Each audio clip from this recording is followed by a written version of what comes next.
came in home, man, it was a lot of energy up in that house. Yeah, really, real powerful. Yeah, real seriously. You can feel it coming through the door. A real serious atmosphere there, right? Yeah, we aligned it that way, yeah. Mm-hmm, I can tell. I used to go out to this Hindu temple, and come to find out that I had more energy in my house than at the temple.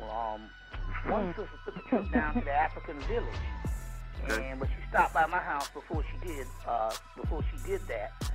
And when she got down to the African village in South Carolina, she said, "Man, there was more energy in your house than the African village." So I got it lined up a certain way. So, and they used to at the Temple of Edfu. Temple of Edfu is the Temple of Horus in Edfu, the section of Egypt. And at that town of Edfu, they have the Temple of Heru, Horus. And although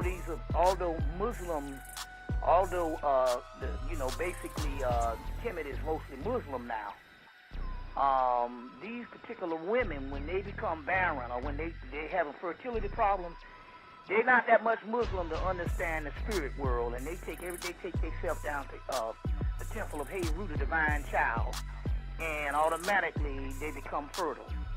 You see, so that, and although basically ancient Egypt hadn't really been in especially the Kemet part in 2,000 years, that those energies never leave those temples. You see what I'm saying?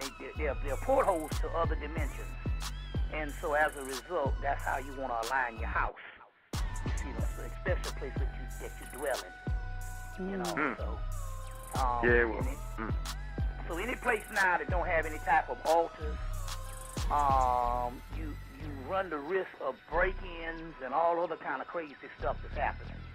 But whenever you line your energy a certain way, you can leave your front door open, and no one will ever come in. So so that's what the level where we should be at this particular time, or either going gravitating towards that level of your spirituality. So that's interesting. Oh, it sure was, man. Let me ask you a good question. You had a lot of altars, though, brother. Like before I even get on the altar part, right? Yeah, it was about. I like this. Right. Let me finish this. Before we get on your altars, right? I was amazed when I seen the library, right? I thought I had something slick going in my house. I ain't got shit on you, right? How many books you think you got? Maybe I don't. It's so many, even little small intricate books. So it's well over a couple thousand when you really. Because I got them from the floor all the way up, and I didn't make them, and I laid them horizontal from the floor. Right. So if they were vertical, it would reach all the way up to the wall. Right. So it's a lot more than what it looks. I mean, it's just tons of stuff, and all, But I've been collecting for, I've been on my odyssey, as far as my book odyssey, well over 20-something years. So, on that particular level, and on that particular level, so you got to get you a library. It's always key, because what happens here is a lot of people. I bought books and didn't read them and didn't tap into them for 10 years later, or 5 years later. And what happens here is this. Because some people get discouraged. They say, well, you mean to tell me I got to read every book from cover to cover? You don't really learn anything from reading a book cover to cover.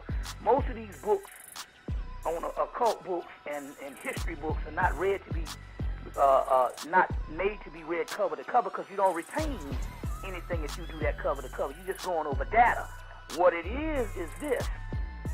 Late at night, one night, you might have an epiphany. And this is where the library comes in. You might have an epiphany, a divine thought, and you need to expound on that with some scholarship. The more you to get more information on it. So what will happen here is, if you have a library, you can just go in your library. You see what I'm saying? And you can, basically quench your thirst of knowledge. Whereas if you don't have the library, you might have to wait until you got to go buy the book. You got to go find the book. So that's why, they say don't eat, buy books. You see, very key. So now I know why I don't read all the books. No, you're not supposed to read them, because a lot of people, that's one of the things, a lot of people get discouraged, because some people are trained on reading novels. And you don't read history books, or you don't read esoteric books or books of wisdom, you don't read those books from cover to cover. As a matter of fact, it has gotten so spirit with me over the years until I would basically throw the book down and it would open to the page which I need to read. I've done that thousands of times. You see, so so it's an art form, but it's an essential to have a library. You think it should be more so like a reference library, like, versus, like you said, something that you just regurgitate back to people constantly, or should it just be something that you... Well, you pretty much, if you ever get interested in a certain subject, then you should exhaust yourself on that subject, but you should keep, these subjects should constantly come. And so a reference library or anything, like I said, a lot of these books, you can look at this book and know this book has a certain amount of wisdom in it, but you might not be up to the point of even researching at the time. Buy the book anyway, because it might become a time when you might need it. You see. So, and so that time will come. Like I said, I bought books and then read them 5 years later. And when I read it, was right on time. And I knew when I was reading it, I was only supposed to read it at the time that I was reading it. It's like some people coming into consciousness. Some people coming into consciousness will go, well, man, I'm 30.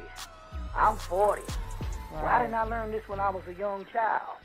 No, whenever you come into consciousness was the time you were supposed to come into consciousness. Let's say if you came into consciousness premature, maybe you came into consciousness at 19 and you came in at 5, then you might have abused something and didn't understand something, and you might have been out of consciousness. You see what I'm saying? So whenever you're coming into consciousness, don't get discouraged and don't get upset because you're coming into consciousness at a later age. The time when you were supposed to come into consciousness is a time, it's right on time. So when they say the student is ready, the teacher will appear. You see what I'm saying? So it's just a matter of waking up. Everybody's soul don't wake up at the same time of day. You see what I'm saying? You don't wake up, everybody don't wake up at the same time. So therefore it's the same thing when it comes to consciousness. Yeah. That's a good point. That's a real good point. Right. So don't get discouraged. This is a privilege. and you should rejoice when your eyes are open. You see. They say, but when your eyes first come open, you will be disturbed. But they say you will be disturbed. But they say when this time comes and you disturbed, rejoice, because the kingdom is nigh. And this is coming from the Gnostic teachings, which was the stuff that the Old Testament and all that stuff was made out of. And this was put together by the Coptic Egyptians, or the Shamites, and the Coptic Egyptians, which means later-day Egyptians. And so those particular texts are the ones that later on the Romans drafted and made the Old Testament, the New Testament out of. You see what I'm saying? Yeah, the Gnostic text. And so the Jesus in there is actually Horus, who never walked the planet. You see what I'm saying? It was talking about a person or a people in the future. You see, a people in the future. And those people in the future are actually engaging in